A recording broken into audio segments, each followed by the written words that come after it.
Welcome back to Prophetic Insights. Today we're talking about the rise of AI and the end of the world.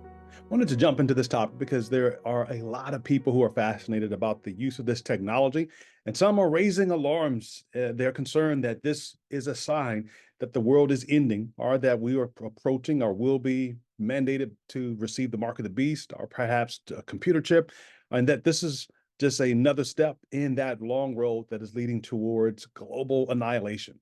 Well, it's important to be able to understand it from the context of history, to understand what AI is, and to, once we can understand that, to see what impact it will have for us today, what the future holds, but also more importantly, what does the Bible have to say about this topic, if anything at all? So let's jump into it. What is AI? Well, AI stands for artificial intelligence. Putting it another way, we're talking about giving a computer a brain. So that now a computer, which is normally making some simple decisions or even really intelligent decisions, now has the ability to be able to think and to reason as a human being would. So the way that that looks in terms of a real world, there are several layers to it that we can look at. We think of it in the sense of personal assistance. We can talk to our computers and say, hey Siri, or hey Google, or hey Alexa, do this.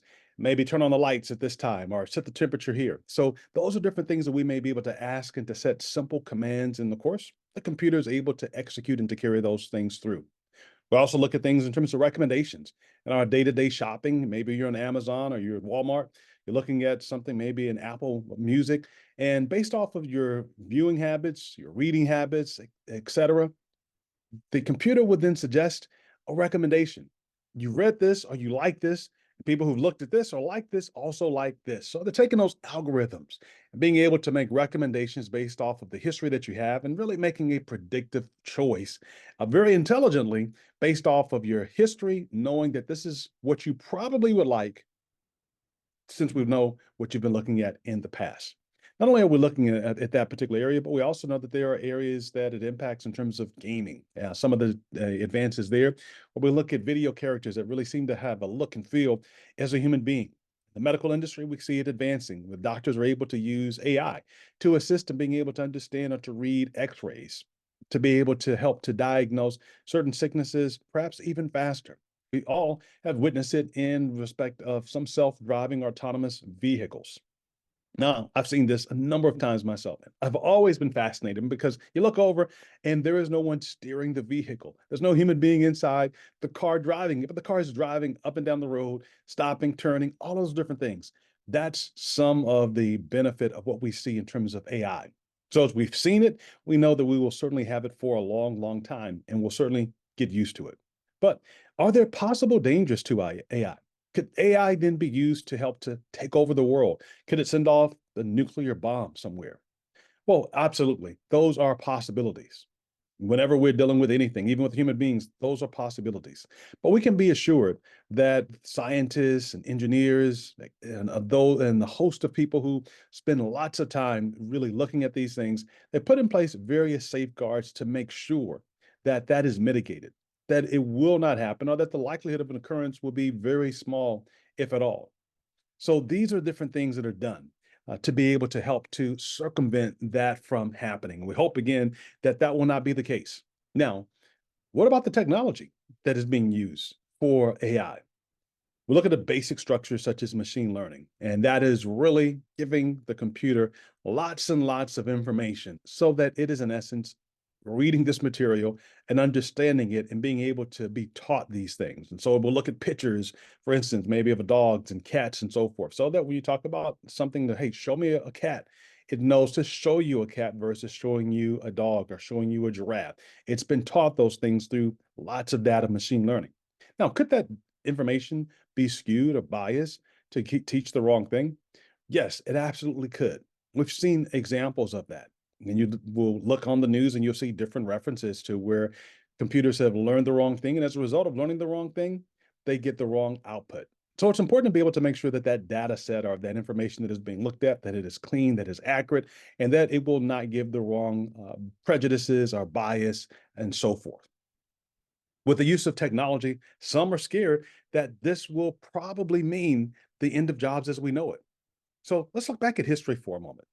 We went back over 100 years ago and we looked just at America, for instance. We know that most people lived on farms and worked in farms. In fact, about 75% of people were farming to some extent. If you wanted food, you didn't go to a grocery store. You didn't pull up on a phone and request food to be delivered. You would simply go to a garden and get those things. Of course, you could barter, you could sell, trade, and so forth. But 75% of people were involved in the production of food. We fast forward and we saw the changes with the industrial revolution, that now from the industrial revolution and moving forth to a computer revolution, that there have been changes there. And so we now don't have 75% of people growing the food to feed America or the world, in fact, that we have only a small handful. It may be estimated that maybe 5 to 10% of people, or approximately, are engaged, involved in raising food and sustenance for people to survive. Now, have we died as a result? No, absolutely not. Technology has simply been used to move from one field to another. And so instead of having hundreds of people, thousands of people that are needed to be able to work in a field, to be able to plant, to reap, and to sow, and so forth, a lot of those things have been sped up and automated through the use of machines and so forth. When we look at that in the same respect in plants from the Industrial Revolution, a number of things that were again done by human beings, many are done by machines being able to take over and to accelerate. The before, where maybe there were 1,000 people who were stitching things and creating them, now maybe scores are used to be able to oversee machines that are doing it and doing it pretty thoroughly. Of course, with that comes cheaper production and cheaper cost of goods and so forth. And then we see that moved over. And so a lot of those people now are involved in things that we would look at as apps. That over millions of people are involved in the technology space, creating and designing different things of apps. So there's always an evolution of things. There will be a change and maybe a shrinking in terms of the workforce in one area, but then a broadening or opening of a workforce in another area. So we can take away from it then, if history is any indication, that we may move or lose workers in quote one field only to create more workers in a different field. Well, that only tells us some things about the possibility of the world ending. And we know that through the use of technology, that's not going to be the case, certainly from the context of scripture. We also know from the perspective of being able to keep or to lose a job that really computers will not cause people to, quote, lose jobs. Yes, it will lose some jobs, but it will create other jobs so that the net effect will be more jobs will be created. Well, what about the mark of the beast and the end of the world? So let's look in 1 Timothy chapter 1, verses 3 and 4. As I urged you when I went into Macedonia, stay there in Ephesus so that you may command certain people not to teach false doctrines any longer or to devote themselves to myths and endless genealogies. Such things promote controversial speculations rather than advancing God's work, which is by faith.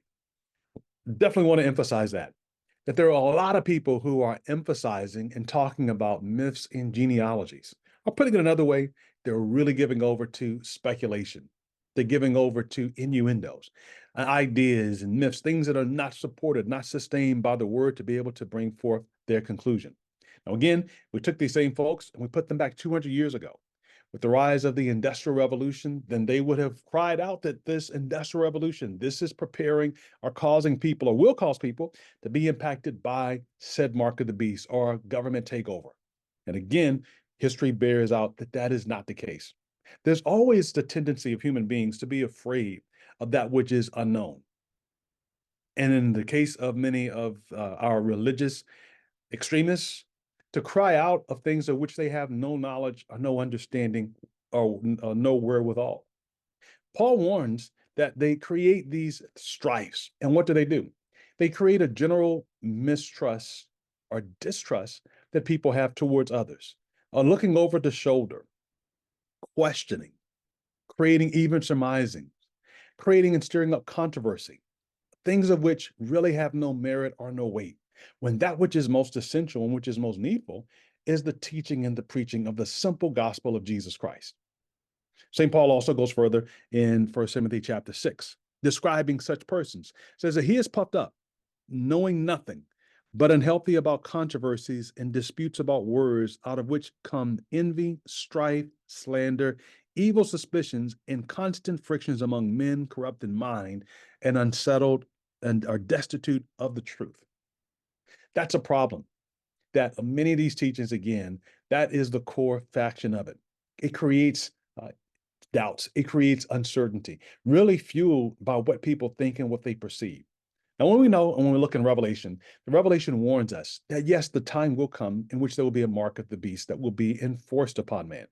Notice that it says in Revelation 13 that it will be caused that no man will be able to buy or sell, save he that have the mark or the name or the number of this beast. The issue that will be around it will be the issue of worship. So we're going to look at what that mark is. We're going to need to explore that. But you can rest assured that it has nothing at all to do with the use of technology. It has nothing at all to be used with the use of AI. It has nothing at all to be used with a computer. That is not what it is talking about at all. The issue there is that of worship.